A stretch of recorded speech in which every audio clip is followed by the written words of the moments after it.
ஒரு 100 மீட்டர் ரேஸில் அண்ணன் ஜெயக்குமாரன் என்ன சொல்லுவார்னா, எனக்கு 75 வயசு ஆயிடுச்சு, 50 வயசு அனுபவம் இருக்கு, ஒலிம்பிக்ஸில் நீ அனுப்புங்கன்னு சொல்லுவாரா? 100 மீட்டர் ரேஸில் யார் ஓடணுமோ அவங்க தானே 100 மீட்டர் ரேஸில் ஓடணும். 3 ஆண்டு அனுபவம் இருக்கிறவங்க தான் 100 மீட்டர் ரேஸில் ஓடணும். ஜெயக்குமார் என்ன வாதம் எப்படி இருக்குன்னா, அரசியலில் வயசாயிருச்சுங்கிறதுக்காக ஒலிம்பிக்ஸ் அனுப்ப முடியுமா? இன்னைக்கு தமிழகத்தில் இளைஞர்களுடைய குரல் 40%.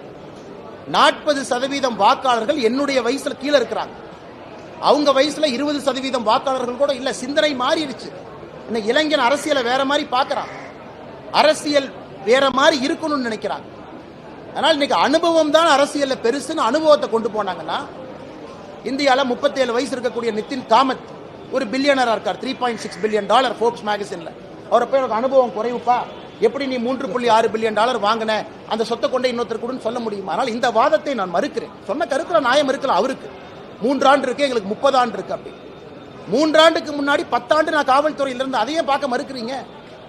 10 ஆண்டு காவல்துறையில எத்தனை அரசியல்வாதியை குப்பை கொட்டி இருப்பேன், எத்தனை பேருக்கு அரசியல்வாதியை டீப்பா பார்த்திருப்பேன், அதையே மறுக்கிறீங்க. அதற்கு முன்பு இன்ஜினியரிங் 4 ஆண்டு படிச்சிருக்கேன், அதுவும் மக்களோட இருந்து தான், அதையே மறுக்கிறீங்க. லக்னோவில் 2 ஆண்டுகள் MBA படிச்சிருக்கேன், அதையே வேண்டாங்கிறீங்க. 10 ஆண்டுகள் கிராமத்தில் மம்மட்டி பிடிச்சி தண்ணி பாய்ச்சிருக்கேன், பால் கறந்திருக்கேன், சாணி எடுத்திருக்கேன், விடிய விடிய அப்பாவோட தோட்டத்தில் போய் தண்ணி கட்டியிருக்கேன், அதையே மறுக்கிறீங்க. அதுவும் அனுபவம் தானே. 10-15 ஆண்டுகள் விவசாயியாக இருந்திருக்கின்றேன், மாணவனாக இருந்திருக்கின்றேன், காவல்துறை அதிகாரியாக இருந்திருக்கின்றேன். இவ்வளவு செஞ்சிருக்க, இதெல்லாம் அனுபவம் இல்லை. அரசியல்னா கிளை தலைவராக ஒரு வெள்ளை வேட்டியை கட்டிக்கிட்டு வெள்ளை சட்டையை போட்டுக்கிட்டு கும்பிடு போட்டுக்கிட்டு அப்படியே எலெக்ஷனுக்கு பணம் கொடுத்தா தான் அரசியல்வாதியா? அது அவருடைய பாணியில் அரசியல்வாதியாக இருந்த அனுபவம் என்றால் இது இல்லைன்னு நான் சொல்றேன். ஆனால் அவர் ஓட்டப்பந்தயத்துக்கு போவாரா? நாளைக்கு மோடி ஐயாக்கு ஃபோன் பண்ணி, அண்ணா எங்க தலைவர் 70 வயசு ஆயிடுச்சு, பொதுச் செயலாளர், அவருக்கு வந்து அரசியல் அனுபவம் தமிழ்நாட்டில் அதிகண்ணே, அதனால் 100 மீட்டர் ஓட்டப்பந்தயத்துக்கு அனுப்புன்னு சொல்ல முடியுமா? அனுபவம் எங்க தேவையோ அனுபவம் இருக்கலாம். இன்னைக்கு உலகத்தில் இருக்கக்கூடிய தலைவர்களை பாருங்க. ஜேவியர் மேலி, அர்ஜென்டினா, வயசு என்னங்கண்ணா? இதுக்கு முன்னாடி ரிஷி சுனக் இருந்தாங்க, வயசு என்னன்னா? உலகம் முழுவதும் இருக்கக்கூடிய தலைவர்கள் பாருங்க. இட்டலியில பாருங்க, வயசு என்ன? பிலோ 35 இன்னைக்கு வட அமெரிக்கால அதிபர்களாக இருக்கிறாங்க. இன்னைக்கு பங்களாதேஷில் இருக்கக்கூடிய இன்ட்ரியம் அட்மினிஸ்ட்ரேஷன் இருக்கக்கூடிய 21-22 வயசு பசங்க மாணவர்கள் 3 அமைச்சரவை பொறுப்பை நிர்வகிக்கிறாங்க. அதனால் இன்னும் அவங்க அந்த காலத்தில் உட்கார்ந்து இருக்கிற மாதிரி 70 வயசு 60 வயசுனா இந்தியா மாறிடுச்சு. அவர்களுக்கு புரிவதற்கு நேரமாகும். வரும்பொழுது அவர்கள் புரிந்து கொள்வார்கள்.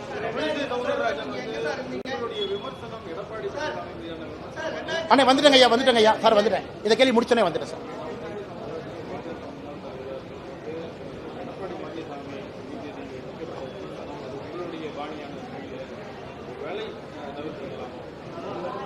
எல்லாருக்குமே ஒரு கருத்து இருக்குமாண்ணா. எடப்பாடி அண்ணன் மீது வைத்த விமர்சனம் 100% என்னை பொறுத்தவரை சரி. அதில் ஒரு பாயிண்ட் நான் பின்னாடி போக மாட்டேன். நீங்கள்லாம் அப்படியே சொல்லலாம். டெய்லி ஒரு முன்னாள் அமைச்சர் வந்து என்னை திட்டலாம், தற்குறின்னு சொல்லலாம், படிப்புக்கு போனால் கொச்சைப்படுத்தலாம், நான் செய்யக்கூடிய வேலையை கொச்சப்படுத்தலாம், ஆட்டை வெட்டலாம், இதெல்லாம் பண்ணுவீங்க. நான் அப்படியே உட்காந்து அப்படியே கையை கட்டிக்கிட்டு, அண்ணன் சாரிங்க அண்ணே, உங்களுக்கு 40 வயசு அனுபவம் இருக்கு, சாரிங்க அண்ணே எனக்கு 3 வருஷம் தான் இருக்கு சொல்றதுக்காக நான் வரல சார். அது உட்கட்சியாக இருந்தாலும் சரி, வெளிக்கட்சியாக இருந்தாலும் சரி, என் பாணி மாறாது. நான் இங்கே வந்திருப்பது அரசியல் மாற்றத்திற்காக. நான் தலைவரான பிறகு நகர்வுல மட்டும் நீங்க பாருங்க, இந்த கட்சி எங்கெல்லாம் போயிருக்கு. தனியா உள்ளாட்சி தேர்தல், தனியா லோக்சபா தேர்தல், தனியா தான் நிக்கிறோம். ஏன் கட்சி வளரணும். அதனால் எல்லா தலைவர்களுக்கும் மதிப்பளிக்கிற முக்கியமான மூத்த தலைவர்கள் அறிவுரை ஏத்துக்கிறேன். ஆனா சில விஷயத்துல நமக்குன்னு பாலிடிக்ஸ்ல ஓன் ஸ்டைல் இருக்கும். நம்ம எல்லாத்தையும் காப்பிடிக்க ஆரம்பிச்சோம்னா எந்த வழியில போறோம்னே தெரியாம இங்கே மாட்டிக்கும். அவர்களுடைய கையக்கால பிடிச்சு பதவிக்கு வந்தா அண்ணன் எடப்பாடி பழனிசாமி அவர்கள் சொன்னாங்க. அப்ப இன்னைக்கு பேசக்கூடிய தலைவர்கள் எங்க போனாங்க? அந்த தலைவர்கள் பேசியிருக்கலாமே. கையை காலை பிடித்து வந்தால் என்னது, வேலை செய்யாம உழைக்காம வந்தன. விடிய விடிய படிச்சது எனக்கு தெரியுமல்ல, விடிய விடிய பால் கறந்தது எனக்கு தெரியுமல்ல, விடிய விடிய எங்க அப்பாவோட மம்முட்டி பிடிச்ச கை என்ன காப்பு கச்சிருக்கு பாருங்க, 20 வருஷம் ஆனாலும் அது எனக்கு தெரியுமல்ல. அதனால இது அது கேட்க வரல. பதில் சொன்னா பதிலடி இருக்கும். அப்படித்தான் பத்திரிகை நண்பர்களுக்கு நான் பிஹேவ் பண்ணேன். கேள்வி கேட்டா பதில், எப்பாச்சும் நோ கமெண்ட், சாரி, ப்ளீஸ். எனக்கு தவிர்க்க தெரியும். அது மக்களை ஏமாத்துற வேலை. என் உள்ளத்தில் இருக்கிறத நான் பேசல, எதுக்கு நான் அரசியல்வாதியா இருக்கணும்? Sorry, no comment, next day பார்த்துக்கலாம், சாரி நண்பரே. எப்போ நான் பேசியிருக்கேன்? எந்த கேள்வி எதை பற்றி கேட்டாலும் பதில் சொல்றேனே. அது தப்பா சரியா எனக்கு தெரியாது. நான் காலம்தான் முடிவு பண்ணேன். அதனால் அண்ணன் எடப்பாடி பழனிசாமி அவர்கள் என்ன பேசுறாங்க, அதிமுகவுடைய அமைச்சர்கள் நீ கையா முய்யோ நேற்று வந்து கும்பிடுறாங்க. என் உருவ பொம்மையை தொலாய் எரிக்கிறாங்க. அவங்கள எங்க போனாங்க இத்தனை நாளா? ஆபாசமா நீங்க பேசுவீங்க, நான் திரும்ப அதே பாணியில் நான் பேசினா கோவம் வந்துடும். ஏன் கோவம் வருது? சரி, 70 வயசு இருக்கக்கூடியவர் சொல்றாரு அரசியல் அனுபவம் எங்களுக்கு இருக்குன்னு ஜெயக்குமார் என்ன சொல்றாரு. 70 வயசு இருக்கக்கூடிய மனிதர் எடப்பாடி என்ன பேசின பேச்சு சரியா? 39 வயசு அண்ணாமலை விடுங்க, 70 வயசு எடப்பாடி பழனிசாமி அவர்கள் பேசினது சரியா? அதுக்கு ஜெயக்குமார் என்ன விளக்கம் கொடுக்கும்? கையக்கால பிடிச்சு ஒரு தேசிய கட்சியினுடைய மாநில தலைவர் எப்படி நான் பிஹேவ் பண்ணிட்டு இருக்கேன்? கையக்கால பிடிச்சு அப்படியே எங்க அரசியல் பண்ணிட்டு இருக்கேன். கர்நாடகால பிஜேபி அரசாக இருந்தாலும் உண்ணாவிரதம் நடக்குது. மத்திய பிரதேசனுடைய முதலமைச்சர் பிஜேபியை சார்ந்தாலும் ரிசீவ் பண்ண நான் போறது இல்லை. தமிழகத்தை முதன்மைப்படுத்தி அரசியல் செய்து கொண்டிருக்கின்றேன் ஒரு தேசிய கட்சி. எதற்கு? தமிழக மக்களுக்கு அந்த அரசியலை விரும்புறாங்க, அதை எதிர்பார்க்கிறாங்க. காங்கிரஸ் போல நாமும் இருக்கக்கூடாதுன்னு நினைக்கிறாங்க. ஆனால் இவர்கள் இந்த கையோ முய்யோன்னு கத்துறதெல்லாம் விட்டுட்டு அதிமுகவினுடைய தலைவர் இன்னைக்கு என்ன ஆகி போச்சுன்னா 70 வயசுக்கு மேல சில தலைவர்கள் டை அடிச்சுட்டு இளைஞன் நினைச்சுக்கிறாங்க. இன்னைக்கு இருக்கக்கூடிய முன்னாள் அமைச்சர்கள் டை அடிச்சா இளைஞன் நினைச்சுக்கிறாங்க. இளைஞன் டை அடிக்கிறது இல்லை, பேச்சுல, செயல்ல, வீரத்துல, ஆற்றல்ல, மக்கள்கிட்ட பேசக்கூடியதுல தான் இருக்கோ தவிர டை அடிக்கிறதுல இளைஞர் பண்பு கிடையாது. அதனால மறுபடியும் சொல்லிக்கிறேன், பேசுனீங்கன்னா திரும்ப பேசுங்க. இன்னைக்கு இது போன்ற அநாகரிகமான அரசியல் நீங்க நினைச்சீங்கன்னா போறதுக்கு எனக்கு விருப்பம் கிடையாது. நான் இங்கே வந்திருப்பது மாற்றம்.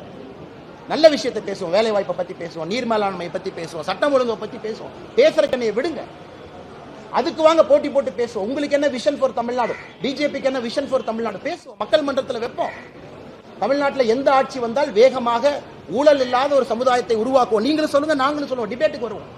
அதை விட்டுட்டு நான் பழைய பஞ்சாங்கத்தை தூங்கி 1960, 70, 80 பேசிட்டு.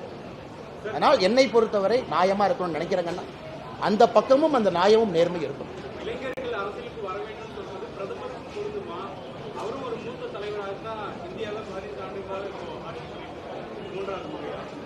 அண்ணா, பிரதமருடைய விருப்பமே இளைஞர்கள் எல்லா இடத்துக்கும் வரணும். இப்பதான் வர்றாங்க. இத்தனை காலமா இருந்தவர்கள் 53 வயசு ராகுல் காந்தி இளைஞர்னு சொல்ற அளவுக்கு மோசமா போயிடுச்சு. ஸ்டாலின் ஐயா இளைஞரணி தலைவர் எத்தனை வருஷம் வரைக்கும்? உதயநிதி ஸ்டாலின் அண்ணா வயசு 50, இளைஞரணி தலைவரா? எங்க கட்சியில 35 வயசுக்கு மேல ஒரு நாளா இருந்தா இளைஞரணி தலைவர் விட மாட்டேன். பிஜேபியில 35th year 1 day extra out, வேற பதவிக்கு போங்க. இளைஞர்களுக்கு வாய்ப்பு, அதை 3 வருடமாக கடைபிடிக்கின்றோம். அதனால இவங்க எங்களுக்கு பாடம் எடுக்க வேண்டாம். 53 வயது 54 வயது வச்சுக்கிட்டு டிஷர்ட் போட்டுட்டு இளைஞர், 50 வயசுல திமுக இளைஞரணி தலைவர், 73 வயசு இருந்தவர் 8 ஆண்டுகளுக்கு முன்பு வரை 65 வயசு இருந்தவரை இளைஞரணி தலைவர். அவங்க எங்களுக்கு சொல்ல வேண்டாம். பிரதமருக்கு தெரியும் இன்னைக்கு இளைஞர்கள் வந்தா தான் படிப்படியா பஞ்சாயத்துல எம்எல்ஏவாக, எம்பிகளாக பல பொறுப்புகள் அவங்க வர முடியும். இன்னைக்கு பிரதமர் விருப்பப்படுறாங்க. இளைஞர்கள் அரசியலுக்கு வர வேண்டிய நேரம். இங்க இருக்கிறவங்க எல்லாமே அடைச்சி வச்சுட்டாங்களே, எந்த இளைஞர்களுக்கு வாய்ப்பு கொடுக்கலையே. பிரதமர் கொடுப்பதற்கு உதாரணம், நான் பிரதமர்லாம் நான் எப்படி அரசியலுக்கு வந்திருப்பேன்? எந்த கட்சி 37 வயசுல ஒருத்தனுக்கு மாநில பொறுப்பு கொடுத்திருக்கு? பிரதமர் தானே கொடுத்தாங்க. பாதகம் செய்பவரை கண்டால் நாம் பயங்கொள்ளலாகாது பாப்பா, மோதி மிதித்து விடு பாப்பா, அவர் முகத்தில் உமிழ்ந்து விடு பாப்பா. அண்மை செய்திகளை உடனுக்குடன் தெரிந்து கொள்ள இணைந்திருங்கள் இயம்நாடு தொலைக்காட்சியுடன்.